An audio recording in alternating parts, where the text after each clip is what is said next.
আসসালামু আলাইকুম, good evening dear students. আমার ভিডিও দেখা যাচ্ছে মনে তো হয় না? না স্যার, ভিডিও দেখা যাচ্ছে না স্যার। ভিডিও দরকার আছে? না স্যার, ভিডিও দরকার নেই স্যার। ভিডিও থাকলে ফুল স্ক্রিনটা আসে না। ফাইন, ঠিক আছে। হ্যাঁ, আসসালামু আলাইকুম ডিয়ার স্টুডেন্টস, গুড ইভিনিং। এর আগেও আমি ফ্লুইড নিয়ে কথা বলেছি, সার্জিক্যাল এক্সপেক্টে ফ্লুইডের কি ব্যবহার।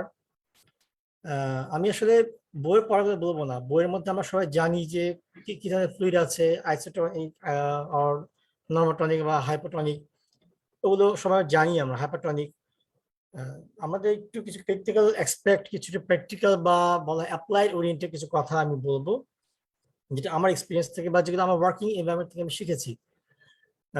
আর বইতে কিছু কিছু অবশ্যই আছে। আর যদি কারো কোনো ধরনের কোনো কনফিউশন থাকে আফটার দিস সেশন, কথা বলতে পারি এখানে, অথবা আমাকে মেসেঞ্জারে বা এই গ্রুপের মাধ্যমে আমাকে নক করতে পারো, চেষ্টা করবো উত্তর দেওয়ার জন্য। আমি আগে বাড়ছি, পরে স্লাইডে যাই। আমরা সবাই জানি একটা অ্যাডাল্ট বডি ওয়েট, অ্যাডাল্ট পার্সনের 70 কেজি যদি ধরি, তার বড় একটা অংশ হচ্ছে ইন্টারসেলুলার ফ্লুইড, আর অল্প কিছু অংশ হচ্ছে এক্সট্রাসেলুলার ফ্লুইড। আমার শরীরের একটা বড় অংশ হচ্ছে ফ্লুইড, ওয়াটার। ইন্টারসেলুলার থাকে 28 লিটার, ওয়্যারএজ এক্সট্রাসেলুলার থাকে 14। এক্সট্রাসেলুলার থাকে আবার 3 ভাগে ভাগ করা: ইন্টারস্টিশিয়াল, প্লাজমা অ্যান্ড ট্রান্সসেলুলার ফ্লুইড। এগুলো কোনটা কত লিটার আছে, কত পার্সেন্টেজ আছে, এটা একদম সব জায়গায় আছে অ্যাভেলেবল, এটা করে বলার কিছুই নাই। এবং মূলত আমাদের রিকোয়ারমেন্টটা যে আমাদের পোস্ট অপারেটিভ পেশেন্টদের জন্য লাগে, সেগুলো কিসের ভিত্তিতে আমাদের ক্যালকুলেট করি, কি কি দেখে আমরা এটাকে হিসেবে আনি, সেটা যদি চিন্তা করি তাহলে দেখবো আমরা যে তার মেইনটেনেন্স একটা অ্যামাউন্ট প্রতিদিনকে লাগে, সবার জন্য লাগে বডি ওয়েট অনুযায়ী, সেটা প্লাস তার কোনো ধরনের প্রি এক্সিস্টিং কোনো কন্ডিশন তার আছে কিনা, সেটা হতে পারে মেডিকেল বা সার্জিক্যাল অথবা অন্য আলাদা কোনো সমস্যা। আর পাশাপাশি তার এখন যে অনগোয়িং লস সেটা হচ্ছে, সেটা মিলিয়ে আমাদের সবকিছু যোগ করে আমাদের একটা ফ্লুইড রেজিমেন আমরা তৈরি করতে পারি, যেটা আমাদের লাগবে পেশেন্টকে পোস্ট অপারেটিভে দেওয়ার জন্য। সেটা আমরা মেনটেন, যেটা রাখি রিকোয়ারমেন্ট, সেটা আমরা কিভাবে ক্যালকুলেট করি, সেটা অ্যাডাল্টের ক্ষেত্রে বলা হয় 30 থেকে 40 ml per kg per day.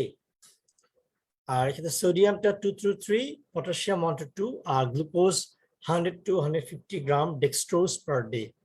এটা হচ্ছে গিয়ে একটা অ্যাডাল্ট পারসন, তার ওজন আমরা দিচ্ছি না, এটাতে আমরা ওজনটাকে বসিয়ে আমরা জানতে পারবো তার 24 আওয়ার্সে কত লাগে। আমরা যদি 30 বা 40টাকে যদি আমরা 24 ঘন্টা এবং ওজন দিয়ে ক্যালকুলেট করি, আমরা দেখবো প্রায় 2.5 লিটার মতো চলে আসে অলমোস্ট। হ্যাঁ, আর বাচ্চাদের ক্ষেত্রে একটু ভিন্ন। বাচ্চা বলতে এখানে কোন এজ পর্যন্ত ধরবো, ইউজুয়ালি আপনারা আসলে 12, 14 এইটুকু ধরি, এর বেশি না।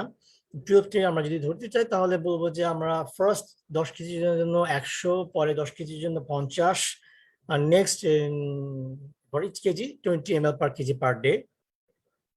সেক্ষেত্রে 25 কেজি ওজনের বাচ্চার দরকার কতটুকু, সেটা দেখা যাচ্ছে যে তার প্রথম 10 কেজির জন্য 100, তাহলে বাকি রইল আর 15, তার মধ্যে আবার পরে 10 কেজির জন্য 50, রেগুলার 5, সেটার জন্য হচ্ছে 20 করে, সব মিলিয়ে 1600 ml পার ডে তার দরকার হয়।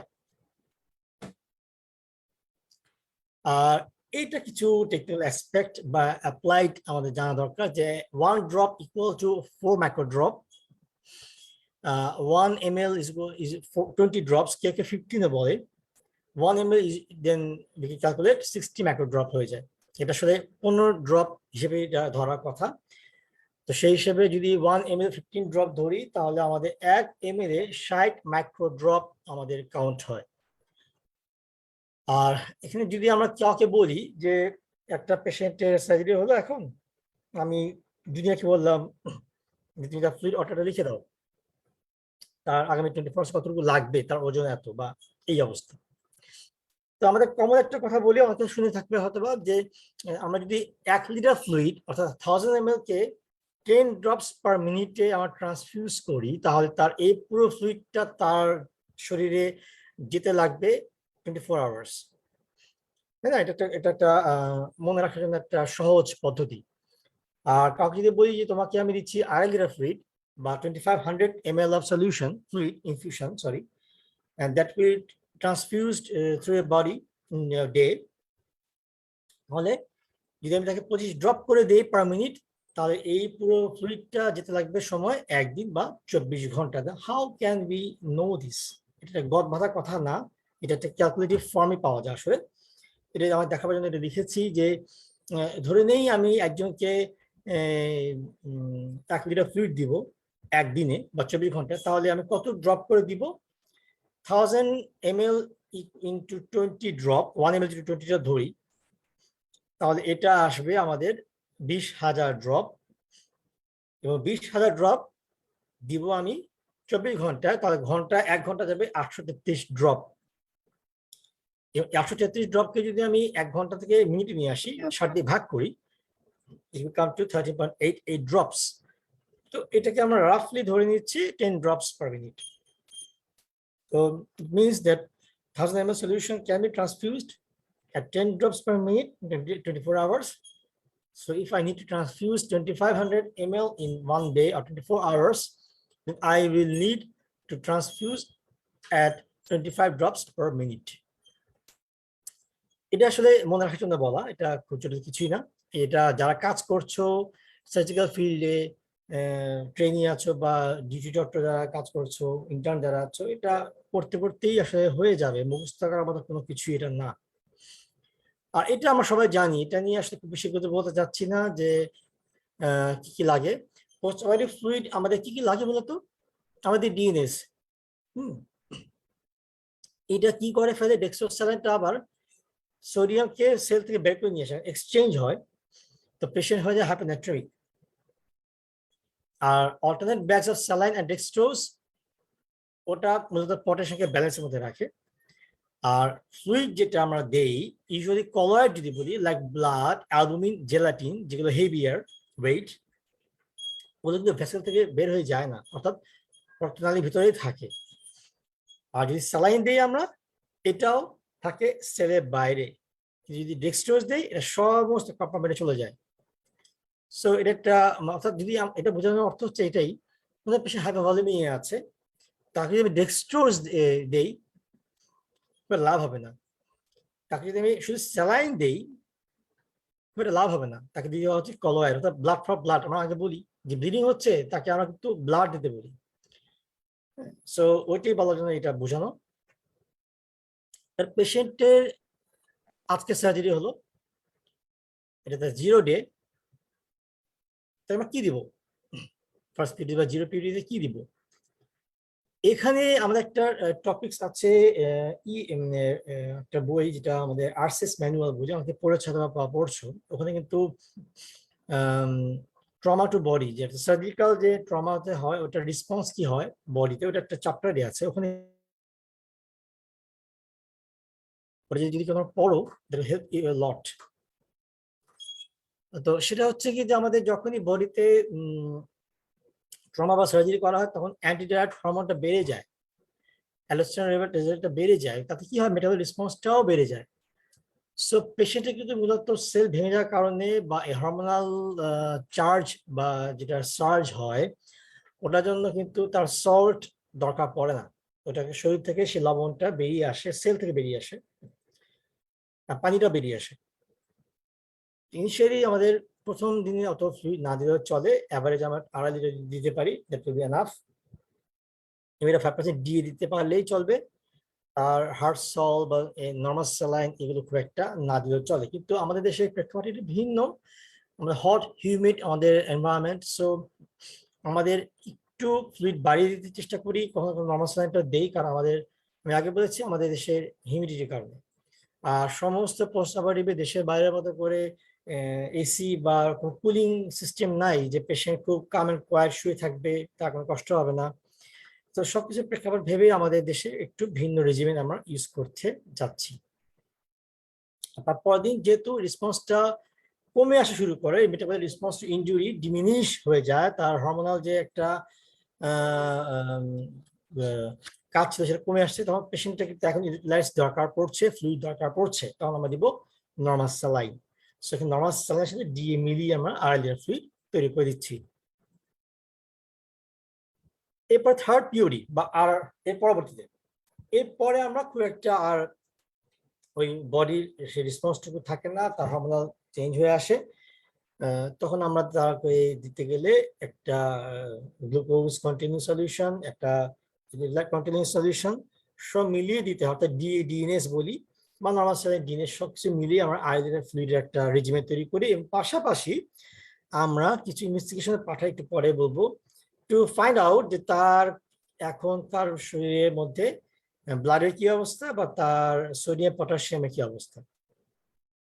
আর যদি কেউ কি বলি যে থেরাপিউটিক থেকে পটাশিয়াম তাকে দিতে হবে, তার ইমব্যালেন্স হচ্ছে বা পটাশিয়াম হাইপোক্যালিমিয়া হয়ে গেছে, এটা একটা রুল অফ 40 আছে, আমরা সবাই জানি যে ইউরিন আউটপুটটা হতে হবে অ্যাটলিস্ট 40 ml পার আওয়ার, এবং আমাদের এই পটাশিয়ামটা 40 মিলিমোল পার লিটার বেশি দেওয়া যাবে না, অর্থাৎ একটা 1 লিটার সলিউশন নরমাল স্যালাইনের মধ্যে আমি 2 অ্যাম্পুল পটাশিয়ামের বেশি দিতে পারবো না, দিলে এটা হাইপারক্যালিমিয়া করবে, পেশেন্টের হাইপারক্যালিমিয়া ইফেক্ট হবে।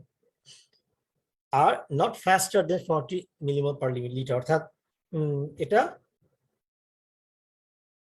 40 মিলিমোল পার লিটারের বেশি বেগে দেওয়া যাবে না, অর্থাৎ 1 লিটারের মধ্যে আছে 40 মিলিমোল, এটা 1 ঘন্টায় এর বেশি দেওয়া যাবে না, দিলে পেশেন্টের হাইপারক্যালিমিয়া একটা সম্ভাবনা তৈরি করবে। আমি তোকে বললাম যে থার্ড পিরিয়ডে ইনভেস্টিগেশন পাঠাতে চাই, এটা এটা হচ্ছে আমাদের সিবিসি, ইলেক্ট্রোলাইটস, সেরাম অ্যালবুমিন। তো এখানে জরুরি না যে শুধু এটুকুই দিব, এটা আসলে একটা জেনারেল সার্জারি ধরে নিচ্ছি, ওটা প্রেক্ষিতে দেয়া, কিন্তু পেশেন্টের যদি কোনো স্পেসিফিক কোনো ডিজিজ থাকে, কোমরবিডিটিস থাকে, আর কোনো সমস্যা থাকে প্রি এক্সিস্টিং, তাকে কিন্তু আরো ইনভেস্টিগেশন দেওয়া যায়। লাইক পেশেন্টের ডায়াবেটিক পেশেন্ট, আমি দিতেই পারি, আর বিএস মাপতেই পারি। তার যদি কোনো ধরনের ডিসঅর্ডার থাকে, সেজন্য আমি ওগুলো মেপে দেখতে পারি। সো একটা ওভারঅল ভাবতে চাইলে একটা সিবিসি লাইট সেরাম অ্যালবুমিন আমরা দিতে চাই এতে, এবং ওইটার রিকোয়ারমেন্ট দেখে আমরা পেশেন্টের ইলেক্ট্রোলাইটস যে ব্যালেন্সটা আমরা মাপি।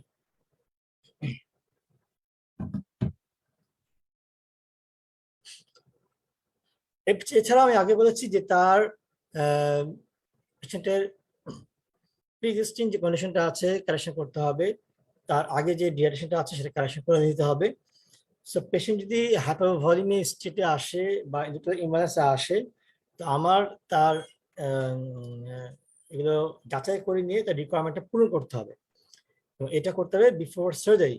এবং এটা পারাপারি মাথায় রাখতে হবে যে পেশেন্টের হাইপোভলিমিয়া ছিল বা তাই এটা ইমব্যালেন্স ছিল, সেগুলো ক্রিটিক্যাল চেক আপ। এবং কতক্ষণ ধরে সার্জারি করব এটা মাথায় যেমন রাখতে হবে, আমার বডির কোনো ইনার অর্গান এক্সপোজ থাকবে কিনা এনভায়রনমেন্টে, যেটাতে ইভাপোরেশন হবে, এটা মাথায় রাখতে হবে। তো সবকিছু মিলিয়ে আমাদের একটা পারাপাটি পোস্টঅপারেটিভ একটা রেজিমেন্ট তৈরি করতে হবে। এটা সবাই জানো। What are the examples of acetone solution? What are the examples of hypertonic solution? Or what are the examples of hypertonic solution? এটা আমি আর বলবো না। আর আমরা জানি যে আমাদের টোটাল বডি ওয়াটার দুটো ভাগ করা হয়, এটা আগে বলেছি, intracellular and extracellular. Total body ওয়াটারের মধ্যে 50 to 70% টোটাল বডি ওয়েটেরই আমাদের এটা ফ্লুইড থাকে, অর্থাৎ 2/3 আমাদের বডির ওয়েটের হচ্ছে গিয়ে পানি, আর ফ্যাটের মধ্যে পানি কম থাকে। এবং একজন চিকন স্লিং বডি মানুষের মধ্যে পানির পরিমাণটা বেশি থাকবে, দেন ওবেস পাশে, কারণ ফ্যাটের মধ্যে পানি ধরে রাখতে পারে না বেশি। Total body water as a percentage of total body weight decreases steadily and significantly increases with age, অর্থাৎ তার যত এজ বাড়ে তার মধ্যে বডি ওয়াটার পার্সেন্টেজটা তত বেড়ে যায়, আর তার বডি ওয়েট যত কমে আসে তখন তার পানির পরিমাণটাও আস্তে আস্তে স্টেডিলি কমে আসে। আর এটা হচ্ছে কি আমাদের এটা আগে বলেছি যে কতটুকু পরিমাণ থাকে আমাদের শরীরের মধ্যে ফ্লুইডের পরিমাণ, ইন্টারসেলুলার, এক্সট্রাসেলুলার, ট্রান্সসেলুলার, সেটা আমি আগে বলেছি, ওটুকু আবার দেয়া আছে এখানে, নতুন করে তাই বলা কিছুই নাই, আমার লেকচার বেশিক্ষণ নাই। এছাড়া আছে ইন্টারসেলুলার ফ্লুইড, এটা আমাদের বেশি পাই স্কেলেটাল মাসলে, তাই না? তাই বলা হচ্ছে যত বয়স বাড়ে আমাদের ফ্লুইডের পরিমাণটা বাড়ে, কেননা বডি বিল্ড বাড়ে, মানুষের লম্বা হয়, তা মাসেল বাল্ক বাড়ে, তাই সেটা আমাদের ফ্লুইডটাও ধরে রাখতে পারে। এবং পটাশিয়াম ম্যাগনেসিয়াম হচ্ছে গিয়ে আমাদের পজিটিভ, আর ফসফরাইড প্রোটিন হচ্ছে গিয়ে নেগেটিভ, এটা আমরা সবাই জানি। তেমনি এক্সট্রাসেলুলার ফ্লুইডটা basically two types. Interstitial fluid যেটা আছে এর মধ্যে ফাংশনাল কম্পোনেন্ট যেটা র্যাপিডলি ইকুইলিব্রিয়াম করে, আর একটা হচ্ছে নন ফাংশনিং যেটা স্লো ইকুইলিব্রেটিং করে। কানেক্টিভ টিস্যু যেটা আছে এটা আমাদের এটাকে বলা ট্রান্সসেলুলার ফ্লুইড বা বলা থার্ড স্পেস। সোডিয়াম হচ্ছে প্রিন্সিপাল ক্যাটায়ন, অর্থাৎ সোডিয়ামটা থাকবে বেশি কোথায় এক্সট্রাসেলুলারলি, তেমনি পটাশিয়াম বেশি থাকবে কোথায় ইন্টারসেলুলারলি, এটা কিন্তু পরীক্ষায় অংশ আসে জানতে চায়। আর তেমনি ক্লোরাইড, বাইকার্ব এগুলো হচ্ছে প্রিন্সিপাল অ্যানায়ন, অর্থাৎ এক্সট্রাসেলুলার ফ্লুইডে কি কি ক্যাটায়ন অ্যানায়ন পাই আমরা সেটা যেমন জানা দরকার আমাদের, ইন্টারসেলুলার ফ্লুইডের মধ্যে কি কি আমরা পাই ক্যাটায়ন অ্যানায়ন সেটা আমাদের জানতে হবে। এছাড়া আমরা এই ফ্লুইড কতটুকু আমরা ইনটেক করি, এটা সাধারণত গ্রসলি বলি 2.5 লিটার ডেইলি আমরা নেই। এর মধ্যে কিছু কিছু আমরা ফ্লুইড পানি দিয়ে মানে মুখে খেয়ে নিচ্ছি অলমোস্ট 2 to 2.2 লিটার, আর বাকিগুলো আমাদের অক্সিডেশন বা ডাইজেশনের মাধ্যমে আমরা শরীর তৈরি করছে। তেমনি লসটা অলমোস্ট সেম, ডেইলি লস হয় আমাদের ফিসেস, আমাদের ইউরিন এবং ইনসেন্সিবল লস অর্থাৎ ইভাপোরেশন স্কিন দিয়ে হয়, কথা বলার মাধ্যমে হয়, এসব কিছু মিলিয়ে অলমোস্ট 2.2 লিটার বেরিয়ে যায়, অর্থাৎ 300 ml শরীরে জমা থাকে। এর মধ্যে স্কিন থেকে দেখো লেখা আছে অলমোস্ট 75% আমাদের ইভাপোরেট হয়। মনে রাখতে হবে গরমের সময় কিন্তু আমাদের তৃষ্ণা বেশি হয়, কেন? বিকজ গরমের সময় হিউমিডিটি থাকে, স্কিন থেকে বেশি পরিমাণ ফ্লুইড বেরিয়ে যায়, লাংস থেকে বেরিয়ে যায়, so we feel dehydrated. So এনভায়রনমেন্টের ফ্যাক্টরটাও মাথায় রাখতে হবে। এছাড়া যাদের থাকে হাইপারমেটাবলিজম স্টেট, যেমন হাইপারথাইরয়েডিজম, ওদের কিন্তু ফ্লুইড কনজিউম করতে বেশি, বা যে হাইপারমেটাবলিট করবে, যা ফিভার আছে তার ফ্লুইড লসটাও তেমনি বেশি হবে ডিউ টু টেম্পারেচার।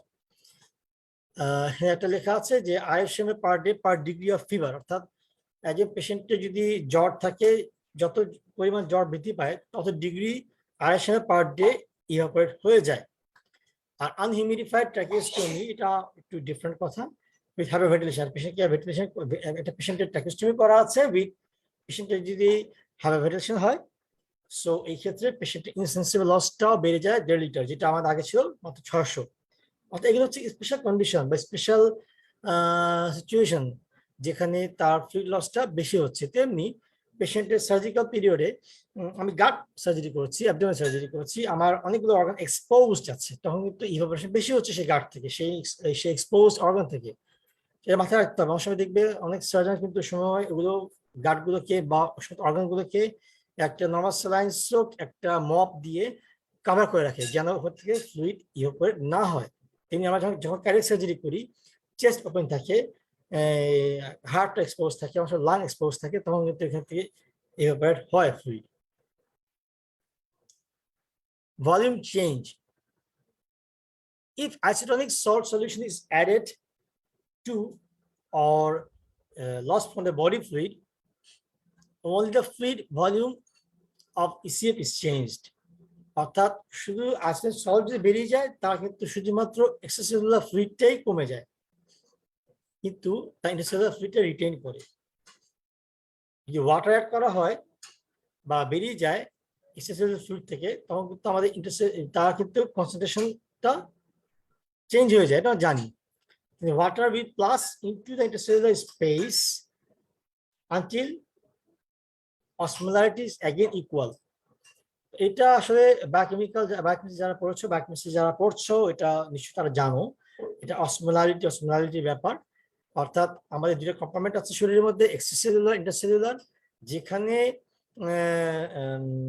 কনসেন্ট্রেশন বেশি আছে ওখান থেকেই ফ্লুইডটা বরং আরো বাইরে চলে যায়, সেটা বলতে যাচ্ছি। ভলিউম ডেফিসিটটা আমাদের মাপতে হবে এবং এটা ডেফিসিট মেপে আমরা পেশেন্টকে ফ্লুইড দিব এবং এইটা কমন একটা জিনিস আমাদের সার্জিক্যাল পেশেন্টের জন্য মাথায় রাখতে হবে, যেটা একটু আগে বলেছি। Most common cause of extracellular fluid volume deficit একটা হচ্ছে জিআই লস থেকে বলেছি, যে ভমিটিং দ্বারা হয়, ইনজেকশন থেকে হয়, ডায়রিয়া থেকে হয়, ফিস্টুলার ড্রেনেজ হয় ওখান থেকে হতে পারে। সো এইগুলো হচ্ছে common causes of extracellular fluid volume deficit.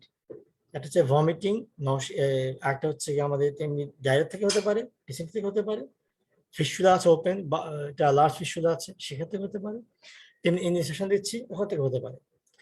এছাড়া কিছু কমন কজ আছে যেমন soft tissue injury, infection, peritonitis, obstruction, burn, এগুলোতেও কিন্তু ভলিউম ডেফিসিট হয়। এবং খেয়াল রাখবে যারা বার্নে পেশেন্ট ডিল করেছো, যারা পেশেন্টের বার্ন নিয়ে আসে, আমরা কিন্তু বার্নে যদি ক্যালকুলেট করার পর কিন্তু ফ্লুইড রেজিমে কিন্তু আলাদা, নট লাইক দিস আমাদের বডি ওয়েট যেটা মেপে দিলাম একটু আগে অ্যাডাল্ট বা চিলড্রেনের তা না, একটু ভিন্ন। কারণ বার্ন বলতে যে লার্জ এরিয়া বার্ন, স্কিন বার্নে লস আর বেশি, তখন আমাদের ফ্লুইডটা দিতে অনেক বেশি করে। সেখানে আবার 24 আওয়ার্সের মধ্যে প্রথম 6 ঘন্টা, পরে 18 ঘন্টা এভাবে ভাগ ভাগ করে দেওয়া হয়। ভলিউম ডেফিসিট হলে কি সমস্যা, এটা একটা জাস্ট আলাদাভাবে বলতে চাচ্ছি যে পেশেন্টের সাইন সিমটম তৈরি হতে পারে, সিনেসের মধ্যে স্লিপি হয়, এপাথি হয়, পেশেন্ট উল্টাপাল্টা কথাবার্তা বলে, স্টুপার, কোমা এগুলো হয়। এছাড়া তার জিআই ক্ষেত্রে তার ফুড কনজাম্পশন কমে যায়, সিবিএস এর মধ্যেও তার পেশেন্টের ট্যাকিকার্ডিয়া হয়, কোলাপসড হয়ে যায়, পেশেন্টের হাইপারটেনশন হয়, টিস্যুর মধ্যে স্কিন টার্গারটা কমে আসে, টাংটা ছোট হয় এবং ড্রাই হয়ে যায়, সানকেন আই হয়। এগুলো হচ্ছে কি আমাদের sign symptoms of volume deficit. অর্থাৎ অনেক সময় আমাদের পেশেন্টের এগুলো সিমটম দেখেই উই হ্যাভ টু জাজ যে পেশেন্টের হাইপারভলিউম হচ্ছে কি। অনেক সময় দেখা যায় পেশেন্টকে আমরা সার্জারি করছি, করতে করতে দেখা যাচ্ছে মনিটরে যে পেশেন্টের খুব ট্যাকি হচ্ছে এবং তার বিপিটাও কমে যাচ্ছে। তখন কিন্তু আমরা বলি যে নিশ্চয়ই কোথাও ইনসেন্সিবল লস আছে, হয় ব্লিডিং হচ্ছে বা সেটা আছে, যার পেশেন্টের ভলিউম, পেশেন্টের হার্ট রেট বেড়ে গিয়ে ওখানে আবার বিপি কমে গেছে। সো এগুলো যখন সার্জারি করি আমাদের কিন্তু at the same time we have to keep our eyes on monitor as well in time to time, যে তার মনিটর দিয়ে বুঝতে পারবো পেশেন্টের এখন কি অবস্থা যাচ্ছে। তেমনি উল্টাও হতে পারে, দেখা যাচ্ছে তার প্রেশার খুব বেড়ে গেল, পালসটা বেড়ে গেল, তখন বুঝতে হবে patient is in pain, patient ব্যথা পাচ্ছে। তো ওগুলো নিয়েও আমাদের কাজ করতে হয়। আর ভলিউম বেশি হয়ে গেলে কিভাবে বুঝতে পারবো, আমাদের এটা এডিমা হয়ে যাবে, এক কথা শেষ। ব্রেনে হবে এডিমা হবে, বডির মধ্যে এডিমা হবে, পা ফুলে যাবে, পেট ফুলে যাবে, পেশেন্টের অনেক সময় সিরোটিক চেঞ্জও তৈরি হয়ে যায়। সো এটা কখন হবে, যখন পেশেন্টের সিরোটিক চেঞ্জ থাকবে, রেনাল ইমপ্যায়ারমেন্ট থাকবে, হার্ট ফেলিউর থাকবে, এই সব ক্ষেত্রে তার মূলত ভলিউম এক্সেস শরীরে তৈরি হয়।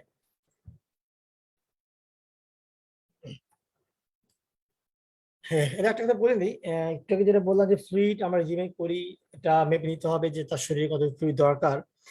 আমাদের ক্ষেত্রে যারা আমরা হার্ট সার্জারি করি বা লাং সার্জারি করি, বিশেষ করে যখন লাং সার্জারি করি আমরা, অনেক সময় দেখা যায় পেশেন্টের নিউমোনেক্টমি করি, অর্থাৎ লাংসটাকে আমরা একটা লাংস ফেলে দিই, বা বাইলোবেক্টমি বা লোবেক্টমি করি। তখন কিন্তু আমার পেশেন্টের ওজনটা শুধু মাথায় রাখি না, সেটা কিন্তু আমাদের মাথায় রাখতে হয় পেশেন্টের লাং নেই। সো আমরা যদি ফ্লুইড রেজিমেন্টটা লাইক তার একটা লাং ফেলে দিলাম, রাইট সাইডে লাংটা ফেলে দিচ্ছি, তার শুধু শরীরে লেফট লাংটা আছে, পেশেন্টের অ্যাডাল্ট 70 কেজি ওজন, তাকে যদি আমরা আড়াই লিটার ফ্লুইড দিই, the patient will be over flooded with volume, কারণ এখানে লাংটার মধ্যে এডিমা হয়ে যাবে, কারণ তার লাংয়ের মাথায় একটা, সেটা মাথায় রাখতে হয়। These things should be kept in mind. These are special conditions you have to keep in mind when you write down the note. তেমনি পেশেন্টের রেনাল ইমপ্যায়ারমেন্ট আছে বা তার লিভারের ফাংশন অ্যাবনর্মাল, সো ওগুলো মাথায় নিয়ে কিন্তু আমাদের রেজিমেন্টে তৈরি করতে হবে। বা পেশেন্টের হরমোনাল ইমব্যালেন্স আছে, সেটা আমরা জানি, তার অ্যালডোস্টেরন লেভেল, বর্ণ লেভেল কোনো ঝামেলা আছে, ইমব্যালেন্স রয়ে গেছে, তো তার সেক্ষেত্রে ফ্লুইড যে রেজিমেন্টটা সেটা আমাদের স্পেশাল ভাবে লিখতে হবে। আর এই কনসেন্ট্রেশন চেঞ্জের ক্ষেত্রে সোডিয়ামটা primary responsible for ECF osmolarity আর হ্যাপানাট্রিমিয়া হয় যখন সিভিয়ার অর র্যাপিড চেঞ্জ হয়। concentration of most ions within the extracellular fluid can be altered without significant osmolarity change, অর্থাৎ extracellular fluid এর কনসেন্ট্রেশনটা বদল করা খুব সহজ এবং ওটা খুব একটা অন্যান্য কম্পার্টমেন্টের সমাধান করে না।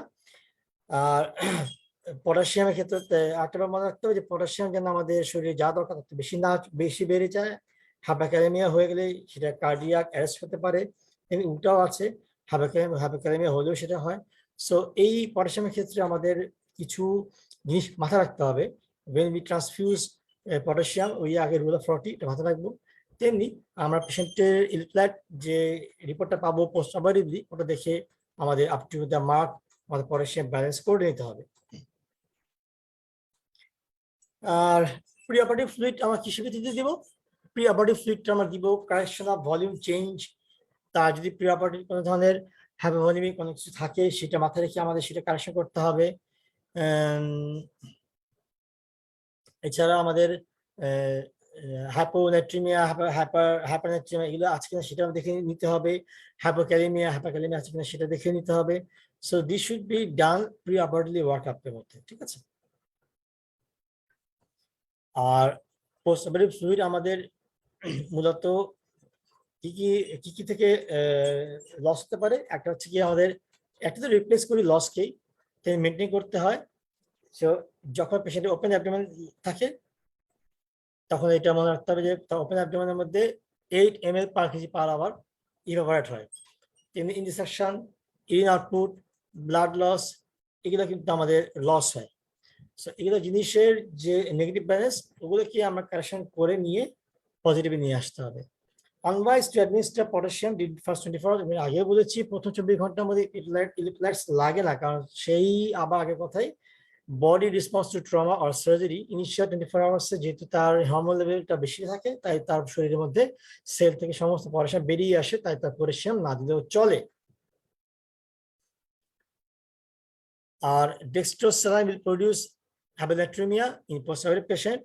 এই কিছু tips: alternate bags of saline, dextrosaline with supplemented potassium gives the best balance. Fluid distributed into colloid stays in vascular compartment, saline stays in extracellular compartment, dextrose eventually goes to all compartment. এগুলো আসলে মাথায় রাখার জন্য যে কোন ফ্লুইডটা কোথায় দিলে কাজে আসে। What are the combinations we choose for post-operative fluid regimen?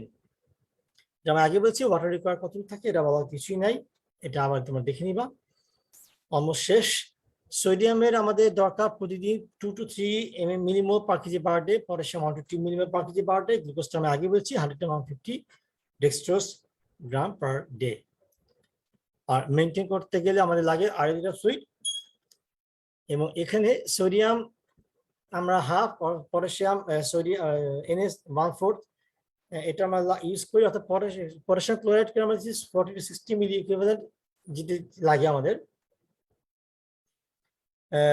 That is dextrose 5% DNS R half liter normal saline এর সাথে যদি আমরা potassium chloride 20 millimole per litre দেই তাহলে আমাদের তার যে কারেকশনটা রিকোয়ারমেন্টটা মেনটেন হবে। অর্থাৎ একটা পেশেন্টের আমরা যদি 1 লিটার ডিএ দেই আর হাফ লিটার ডিএনএস দেই তাহলে, অর্থাৎ এর সাথে যদি আমরা পটাশিয়াম ক্লোরাইড দিই 20 মিলি পার লিটার, এবং এটা যদি আমরা 100 ml পার আওয়ারে দিই তাহলে তার পটাশিয়াম ক্লোরাইড যে রিকোয়ারমেন্টটা আছে 40 to 60 ওটা পূরণ করা সম্ভব।